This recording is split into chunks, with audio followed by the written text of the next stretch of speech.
Welcome to YogiViews, where my guest is yoga itself, through interviewing those who practice it, teach it, sell it, or simply love it. I am Antonio Sausis. As we continue to understand the many ways in which yoga has penetrated our culture and has mixed with different disciplines to come up with new ways, new methods, we have discovered a very interesting mix between yoga and trauma recovery therapy or trauma recovery modality called TRE or trauma release exercises. In order to speak about that, I have invited today a person who has also not just studied and teaches and trains teachers in this specialty, but also has mixed it with yoga in a personal way called Neurogenic yoga. Her name is Maria Alfaro. Welcome, Maria. Thank you, Antonio. Maria is a native Italian living in Santa Cruz, California. She has studied yoga with Rodney Yee, Anna Forrest, and Scott Blossom, and is also trained in Tai Chi and Qigong. Her training in trauma release exercises, or TRE, with his founder, bioenergetic therapist David Berceli, led her to create Yoga and TRE, a workshop that is preparatory for the practice of TRE, but also Neurogenic yoga, an integrative method that combines the healing benefits of yoga with Dr. Berceli's developments of neurogenic tremors. Maria, our first question for you is, what was your first yoga experience? How did you become in touch with yoga the first time? Well, I was traveling in India as a young hippie back in the 80s, and I met a group of people that were practicing yoga on the beach in the morning, mostly almost naked when the sun was rising, and it was really fun. And then I practiced with them for a couple of months. It was Ashtanga at that time. And then from there, I moved into participating in several 10 days yoga retreats with a British teacher, which was not very famous, but it was very good. And we did it near Goa and in Himachal Pradesh and in Holland and in England and in Germany, in many different places. So basically, it was a group of friends meeting 2 or 3 times a year. Now, in this first contact with yoga, because you've mentioned poses and practicing, so I assume it was asana, it was the physical aspects, but did you get in touch as well with the meditative and the spiritual and the mental aspects at that time? At that time, yes. This teacher that I studied with initially, his name is Clive Sheridan, he's from England, and he was, the format of these retreats was actually, we were practicing 10 hours a day, a mix. I mean, we're doing 2 hours of meditation in the morning and in the evening, and 2 hours of pranayama in the morning and in the evening. About 5 hours of asana, morning and evening, and the rest of the time we were discussing, the sutra, the philosophies. Yeah, so it was a full immersion experience. Quite intense. Yes, and at the end of those 10 days, people, including myself, we were reporting, a sense of expanded awareness and consciousness, and a more vivid texture in life. Feeling more alive, seeing more vivid colors.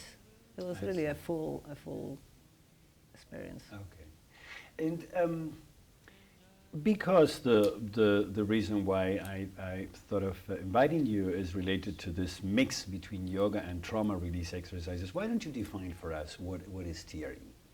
TRE, as you know, stands for Tension and Trauma Releasing Exercises. So it's this method created by my teacher, Dr. David Berceli, in order to help the body activate this natural response mechanism, which is called neurogenic tremors.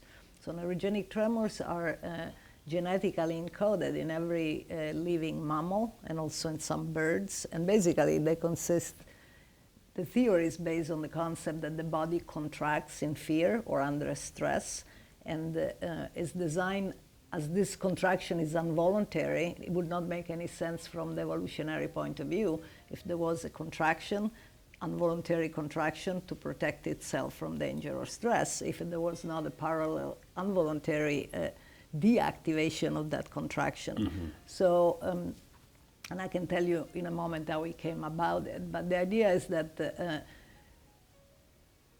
the release of this contraction involves tremoring. And if you think, animals in the wild do it all the time. If a deer is chased by a lion and he managed to escape with his life, he will not sit around, and put it on the social media, and he will not sit around thinking about it. And especially will not live in fear of meeting another lion, because what he will do at the first occasion when he feels safe, he will just shake it off, which is not something that he does voluntarily, it's his body doing it. So we are genetically encoded to do exact same thing. The reason why we don't do it is because if you think about it, who is it that tremors? It's people who are sick or tired or weak or afraid. Mm-hmm. So it's a sort of, there is a negative social connotation on this activity. And of course our mom, as doesn't tell us, hey, if you hear somebody shooting, do this, she will also not tell us, don't tremor because you will look like a wimp. But we pick it up really. Or you're scared. Or you're scared, or you're weak, or you are vulnerable. So all things that we don't like to look. But although our parents or teachers don't tell us that, as kids, we pick it up pretty early. Because kids are smart, we learn a language in a few years. And so from body language of people and way that they look at each other and things we see in movie and TV, etc., or stories, we realize, that when you do that action, it's not cool. And we want to be cool, especially when we're little. We want to belong, we want to be accepted, and if anything, we want to be admired, not judged. And that's why we shut it down. The good news, and that usually happens before age 3. The good news is that this process, this natural response is still alive in the body, it's just dormant. So basically through this work, we help facilitate the reactivation of this natural body response. Are you interested in knowing how he discovered this? Yes, of course. So there were two, because David, maybe you don't know this, but David was a counselor missionary as a young man. So in the 80s and in the 90s, he was mostly in Africa and in the Middle East, working as a counselor for people affected by the trauma of war. Christian missionary? A Christian missionary, yeah. Basically, the Catholic Church supported him through his study to become a counselor. So he was a bioenergetic therapist. And then eventually he became also... Alexander Lowen's technique, bioenergetics, which he also speaks about tremors, about exactly. So there is definitely an influence in his work.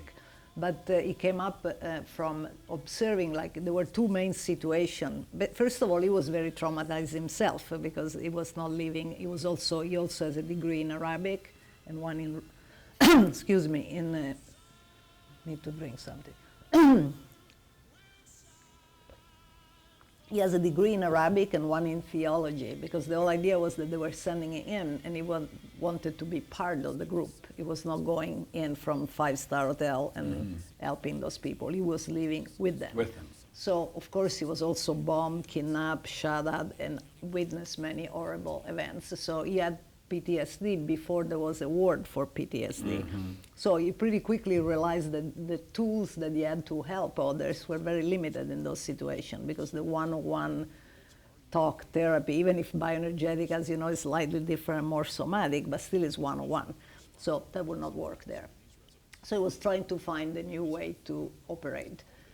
So the two episode that really made him understand this mechanism. The first one was in Beirut, when he was trapped in the basement of a building together with a bunch of random different people from various culture and background. And for 2 days, they had to be there.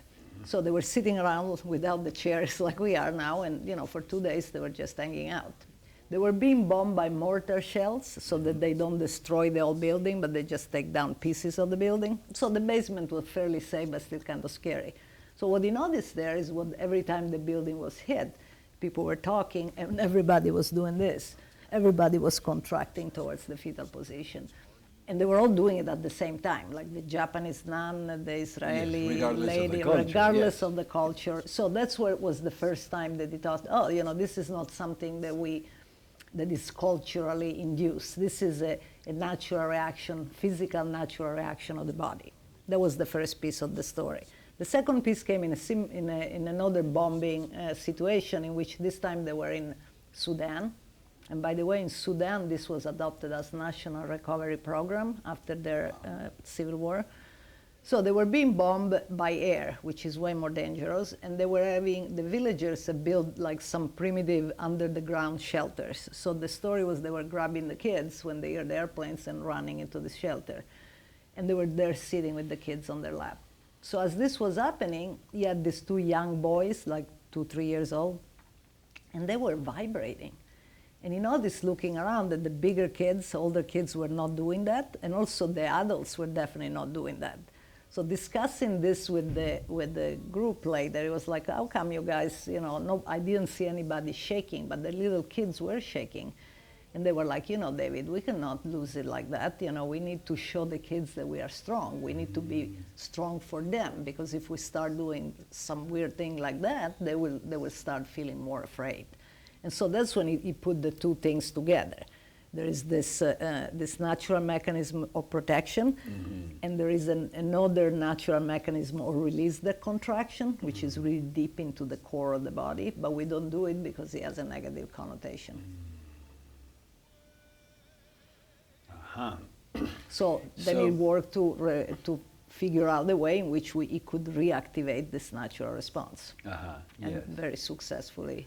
And how did you become in touch with his work? Well, it was 2004, and I was already living in Santa Cruz, and he came to do a workshop there. That was the only time that he came, and I heard from a friend, that he was coming, and I thought, this sounds like something I need to try, and I followed my intuition, and it was, there were probably 25 people there. It was not very big.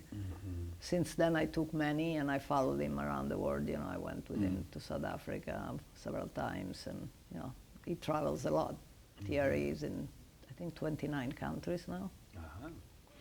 And you are speaking about trauma, and I was wondering if there is any connection between the application of this work towards trauma and towards grief, which is something that many times is associated, but maybe we can say that while all trauma implies some grief, not all grief is traumatic, but yet they share a lot of things in common. Do you have any experience in applying this to grieving individuals, not just trauma, or maybe a combination? I have a personal experience. Many people come to me and have pain, and for example, when I was experiencing grief last year, I lost a friend, and that was kind of a traumatic experience because he died of a heart attack, and so he was there one day and he was gone the next day, so that's traumatic. So I was experiencing a lot of insomnia, anxiety, not having any appetite, and feeling depressed. So we went on for a few weeks like that. So Thierry was extremely helpful to me to overcome these symptoms, and especially the insomnia and the anxiety part.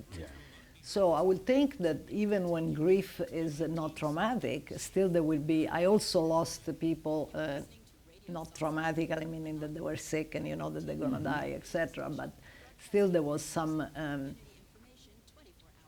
anxiety and uneasiness connected to the event. You can find peace with the event, but still I was feeling pain, and that pain will not allow me to sleep.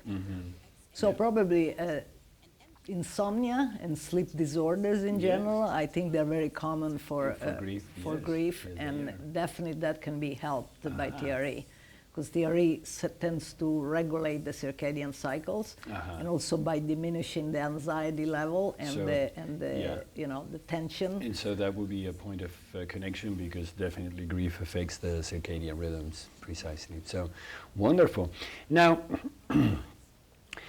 this is a little bit with what Dr. Berselli had created, but then you came up with the yoga part. Somehow to prepare, because I understand you teach a workshop where you prepare individuals for the practice of the theory, the exercises, but you prepare them with yoga. Yes. So how did you how did the connection come to place inside of you in your? Well, I've been doing this for 10 years now, so the way that it was pretty spontaneous. I mean, I was a yoga teacher already for several years when I met David, and you know, when people, so my connections are in the yoga world because of my yoga teaching for many years, and I already was teaching in many studios. So one way to, initially, between you and I and the public, initially it was to be able to present it in the places where I already had a captive audience. Yes. But then in the beginning that was the main reason. But as I was developing and doing it, I realized that it was really a very, very winning combination. Because when people learn something new, and especially when it's something unusual like this, they tend to be totally stuck in their head. So they want to understand it, they want to figure it out, they want to compare it with something else, put it in a box, remember it, take you know, compulsive notes, and Yes. etc. So that's a very common approach to learning, and especially learning things that are completely new and strange. So when I do these workshops, usually I don't start by talking. I start by having them do some simple yoga, because the purpose, many people come with injuries, and many people come that they don't have any yoga experience at all. They come because they want to learn the TRE. So I keep the yoga part very simple, and it's been evolving over the years, but pretty much the core of it has remained the same, which is the yoga part is simple, and then after they do, let's say, 45 minutes of this practice, they feel more grounded in their body and less in their head. And then they're more open to receive this in a, let's say, more physical way than just heady. And then I talk for maybe 20 minutes so that they can trust the process, and then I lead them through the exercises. And so the structure has been, I don't want to say that I channel it, but it came pretty seamlessly together because my experience with yoga and my love for this work. Yes. Because although yoga is of course one of the passion of my life, I could say that I love TRE. I love the tremor even more, because I can see the effects that they have in people, and sometimes in just one session, you know. So it's really hard to create that. It's not as usual with yoga. So yoga requires more, in order to see, let's say you are dealing with the illness or with a problem in your body or with the sleeplessness or something like that, it requires a little more consistency. And many people don't have the kind of discipline, and that's why yoga doesn't help them, because they don't stick to it. But people tend to stick to TRE more, because let's say they come to me that they cannot sleep. This is so common. You know, I couldn't sleep for 2 years, this guy tells me. It comes to a training, so it was more intensive, but still the second day he slept. And he keeps sending me emails, you know, I'm back to normal. I will always be grateful. Of TRE. There are so many different examples of stuff that gets help immediately. Do you know that there are a particular area where this is more effective, or in general, what would be some of the effects that someone wanting to do this combination between yoga and TRE would get? Well, there are so many, I don't know where to start from. Well, first of all, you know, when you look at the list from the psychiatric manual of diagnostic, whatever it's called, DSM. for the PTSD, basically all of those symptoms, which is not an extensive list, you know, but like the two most common symptoms are irritability and difficulty sleeping, which of course they go well together, because if you are irritable, you don't sleep. You become irritable. And then you become more irritable and so on. Difficult concentrating. Exaggerated startle response, which means you're always alert, gastrointestinal problems, and then also all different physical problems like back problem. Because you see, the king of this work is the psoas muscle. I'm sure you are familiar with it. So the psoas is one of the deepest. But and tell us, biggest. because not everybody is. I should bring a picture. It's okay. Anyway, the psoas is about the size of my fist in my body. There are two of them, and he attaches to the lower part of the spine, and then he runs through the hip bone, and then he attaches to the lesser trochanter on the femur bone. So it's the major muscle of fight or flight, meaning it's the major muscle responsible for this action. And it's very deep and thick, and it's very stubborn. So the question is not so much, is your psoas tight? The question is more, how tight is it? Because everybody has a tight psoas. Because the way to, his job is to contract. Yes. And so he contracts, he contracts, he contracts. And the contraction, and of course there are more muscles involved, but that is the main one. The contraction is proportional, I mean, the deep depth of the contraction is proportional to the depth of the thread. So let's say the door slams, it will go like, somebody show you their gun, it will contract much more, okay? Yeah. So it's contracted in everybody. And there are not many ways to release it, because one way, of course, is to do position that takes you towards a back bend. Mm-hmm. But how much time do you spend in a back bend? I mean, even if you are a yogi, it's not long every day. Massage is kind of an invasive procedure for this particular muscle because the access point is right here in the groin. So it means, you know, that they have to dig something in your groin, which is, so the muscle will go, okay, I let go. But then afterwards, it will go like, what the hell was that? And so they are not very sustainable way of releasing it. This is very special because the tremors are coming from the muscle. The muscle is not something that we try to do to it. It is it doing it. And that's makes it much more effective. Now, with tight psoas, people will think you have lower back problems. That's true, but you can also have middle back problems, shoulder problem, neck problem, knee problem. Basically, it's related to everything. And also, when you have something, let's say you have an accident, because it's not always the stuff come at you from the front. Let's say you have a car accident that comes at you from the side, it will also contract unevenly, which create even more problems. So basically, this is the miracle cure for anything related to the tight psoas, on top of all these other things that I told you. Sciatica, fibromyalgia, I never cease to discover, like the other day somebody came to me who had a problem, he's HIV positive, and he's an older gentleman, and he has necrosis of the feet.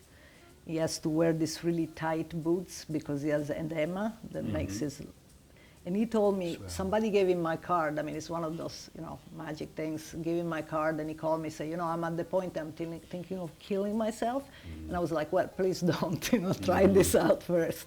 And so he came to my house and he did it, and his legs were very puffy from the edema. At the end of the session, that his legs were half the size. So I don't know if he will keep doing it, but he left with a big smile on his face because he said, you know, this gave me hope that there is something that I can do in just taking medication and then more medication to take care of the symptom of the previous medication, and you know how it goes. So does this mean that the main tremors are related to the legs, or do you try to induce these tremors in all parts of the body? Well, we use in the TRE version, we use the tremors. I mean, we use the fatigue in the legs because the legs are the biggest muscles, and also they are connected to the psoas. So we use fatigue in the legs and then subsequent relaxation to bring the tremors on. So often the tremors start in the legs. So they start as what we call postural tremors. They are just created by fatigue. And then at some point, they switch to be what we call neurogenic tremors. So basically, the difference is the postural is the limbs sending messages to the brain, say, hey, you know, I'm stressed here, I need to relax. And when it becomes neurogenic, it's the opposite, it's the brain. And people are very often able to tell the difference because the quality, the feeling, the texture, changes. I will be happy to offer you a session sometime so that you can just experience it because it's hard to describe. I would appreciate it. But and so for some people it remains in the legs, and obviously there will always be some involvement of the pelvis because obviously the legs are attached to it. But for many people it goes all over the body. Some people tremor very subtly, some people tremor really big. Some people are bouncing around, literally. Well, I was going to ask you, because perhaps you're familiar with the Transcendental Meditation and the Maharishi, Mahesh Yogi, who created it. And it's one of the very famous things in the world of yoga that the meditators of TM, at some point, they bounce, they jump up and down. And I was wondering if it's a connection, if it's related to this. It would be interesting perhaps for you to study that. It could be, because it's a form of release. I mean, if you get really relaxed. Because you see, with this work, initially you bring it on with fatigue. But if you practice, and that depends from person to person, but if you practice for a little while, it can be, for some people it's immediately, and for some people it requires a bed. You don't need the fatigue anymore. Because once this mechanism in the body is reactivated, then it's there. And it's not unusual that then people will just, even maybe when they have a stressful situation, they will tremor, or if they're just very relaxed, they will start tremoring, because we all have a backlog of stress and tension. One thing that I would like to mention also is trauma and stress, are really on the same continuum. And most people find it easier, this is why we call it tension and trauma releasing exercises, because it was started for war and natural disaster trauma, but then it is now applied to any form of stress as well. Because people can be traumatized. There is what we call vicarious trauma. So it's not just what happened to me. Even if I'm lucky that nothing ever happened to me, I will know somebody that something happened to them. Yes. And compassion fatigue, what therapists and doctors have. So there are so many different transgenerational trauma, all the crap that we get from our ancestors. So all these things pile up in the body. And even stuff like the news, and 9/11. Exactly. So even if we are fortunate that we never had a car accident or we never were in an earthquake. It doesn't mean that we were not exposed to trauma. Exactly. And so when people realize that, because at this point I've been teaching thousands of people, David has been teaching 2 million people, there is nobody that doesn't tremor. Exactly. Wow. So everybody does.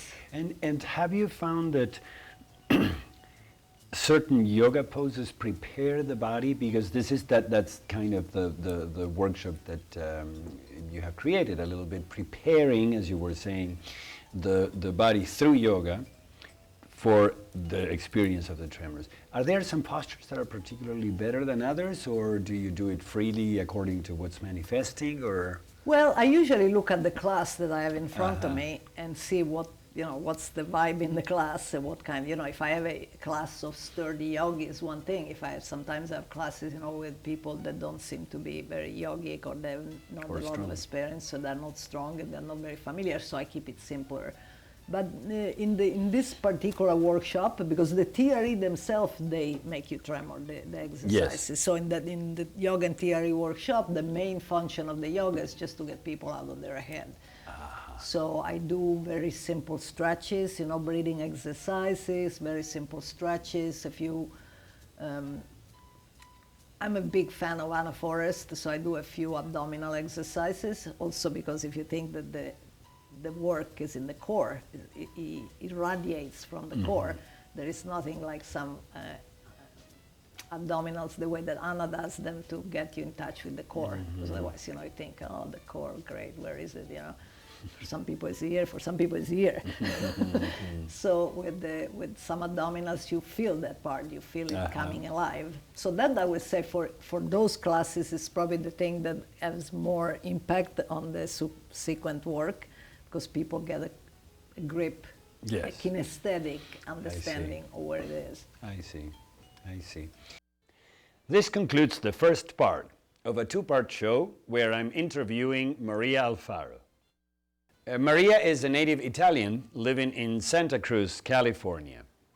She has studied yoga with Rodney Yee, Anna Forrest, and Scott Blossom, and is also trained in Tai Chi and Qigong. Her training in trauma release exercises, or TRE, with his founder, bioenergetics therapist David Berselli, led her to create Yoga and TRE, workshops where she uses yoga to prepare individuals for the practice of the TRE exercises, and also Neurogenic Yoga, an integrative method that combines the healing benefits of yoga with Dr. Berselli's development of neurogenic tremors. I hope you like our show today. And if you care to let me know, shoot me an email at antonio@yogiviews.com. I look forward to seeing you the next time.